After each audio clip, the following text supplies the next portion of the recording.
নমস্কার, কেমন আছেন সবাই? প্রিয়াঙ্কা লাইফস্টাইলের নতুন আরেকটি ব্লগে আমি প্রিয়াঙ্কা আপনাদের সবাইকে স্বাগত জানাই।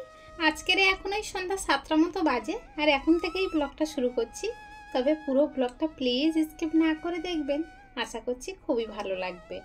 অন্যান্য দিন তো সকাল থেকেই শুরু করি, সংসারের কাজকর্ম দিয়েই শুরু করি।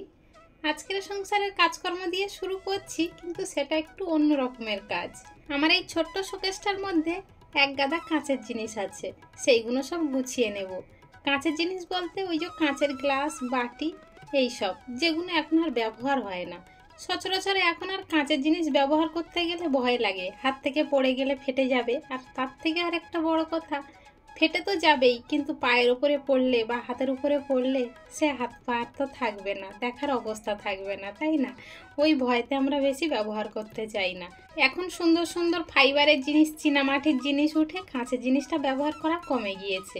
তবে কিছু কিছু বাড়িতে গেলে এখনও কাঁচের গ্লাসে জল দেয়, আমি তো দিই। কেউ হঠাৎ করে এসে জল চাইলে তখন কাঁচের গ্লাস ধুয়ে জল দিই। আর কাঁচের গ্লাসে জল খেলে একটা মনে ভীষণ শান্তি আসে, কেন বলুন তো? কাঁচের গ্লাসটা ধপধপে, আর জলটা যখন দেওয়া হয় সাদা স্বচ্ছ পরিষ্কার হয়ে থাকে, দেখতে ভারী সুন্দর লাগে, আর মন শান্তি করে খাওয়াও যায়। আমাদের তৃষ্ণার বাবা তো কাঁচের গ্লাসে করে চা খেত আগে, এখন আর খায় না, কারণ এখন তো গরমের সময় চাটা কাঁচের গ্লাসে দিলে তো ঠান্ডা হয় না তাড়াতাড়ি। শীতের সময় খায়, কারণ শীতের সময় তাড়াতাড়ি ঠান্ডা হয়ে যায়। এর কারণেই আমার হাতে যে কাপটা দেখছেন, এটা আমার এক মামার মেয়ে আমার তৃষ্ণাকে দিয়েছিল। 2020 সালে জানুয়ারি মাসে ওকে গিফট করেছিল। তখন তৃষ্ণা অনেকটা ছোট ছিল।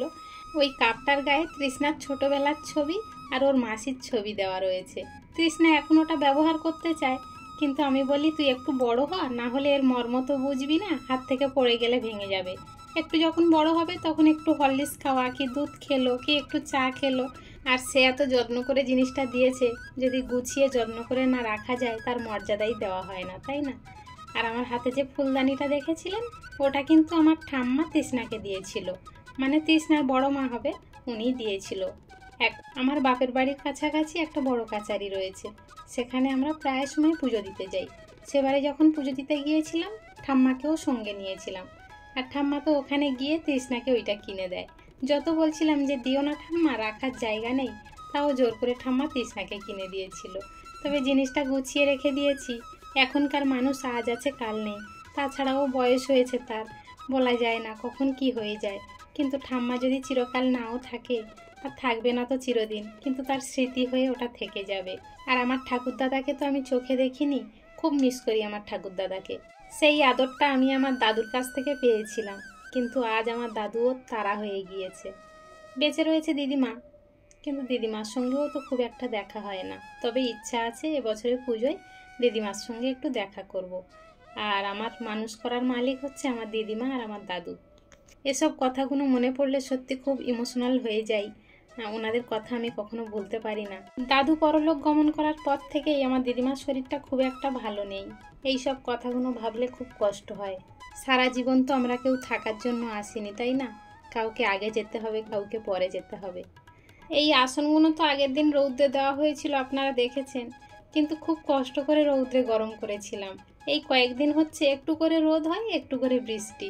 আর আমাদের তো টিনের চাল, তাই যখন একটু রোদ আসে ওই টিনের চালের উপরে ফেলে দিতাম গরম হওয়ার জন্য। সেই জন্যই তাড়াতাড়ি গরম করে নিতে পেরেছিলাম। আর আগের দিন শোকেস গুছানোর সময় বলেছিলাম না, নিচের থাকটাতে শুধু ব্যাগে ভরা, অন্য কিছু রাখার জায়গা নেই। আসলে ছোট ছোট খোপ তো, আর ঘরে এই একটাই মাত্র আলনা শোকেস, 3টে মানুষের জিনিস। এখানে তৃষ্ণার স্কুল ব্যাগ, তৃষ্ণার স্কুলের ড্রেস, বইপত্র সব এই খোপটাতে থেকে যায়। মাঝে মাঝে ভাবি দেওয়ালের গায়ে একটা আলনা মতো করে নেব, কিন্তু দেওয়ালের গায়ে জায়গাও নেই। আর আমাদের ঘরটা তো খুবই ছোট, আপনারা দেখেছেন মনে হয়। খুব কষ্ট করে থাকতে হয় জানেন। আর কি করা যাবে বলুন? আমিও তো মাঝে মাঝে ভাবি আমার যা আছে অনেকের হয়তো সেটুখানিও পর্যন্ত নেই। অনেকে আছে আমাদের থেকে অনেক কষ্ট করে দিন কাটাচ্ছে, তাদের থেকে তো আমি অনেক সুখী আছি। আমি এইটুখানি কথা সবসময় ভাবি। তবে ভগবান যেটুখানি দিয়েছে সেটুখানি নিয়েই খুশি থাকতে হবে আমাদেরকে। তৃষ্ণার বইপত্রগুলো বাইরে রাখলে ইঁদুরে কেটে নষ্ট করে দেয়। তবে একটা ক্যাডবেরির বক্স আছে বড়, তার মধ্যে প্রতিদিনের ব্যবহার করা জিনিসগুলো রাখা হয়। আর যেগুলো এখন ব্যবহার হবে না সেইগুলো এই শোকেসের মধ্যে গুছিয়ে রেখে দিই। শোকেসটা গুছানোর হাত থেকে বেঁচে গেলাম। জামা কাপড়গুলো তো প্রায় 1 বছর আর নাড়াচাড়া হবে না, ব্যাগপত্রগুলো প্রায় সময় নাড়াচাড়া হবে। একটা বড় কাজ হয়ে গেল বলতে পারেন। চলুন তাহলে আজকের ব্লগটা এখানেই শেষ করছি। দেখা হচ্ছে খুব শীঘ্রই নতুন আরেকটি ব্লগের সাথে। ততক্ষণ পর্যন্ত সবাই ভালো থাকবেন, সুস্থ থাকবেন, সাবধানে থাকবেন। আর ব্লগটি কেমন হলো অবশ্যই কমেন্টে জানাবেন। সবাই ভালো থাকবেন।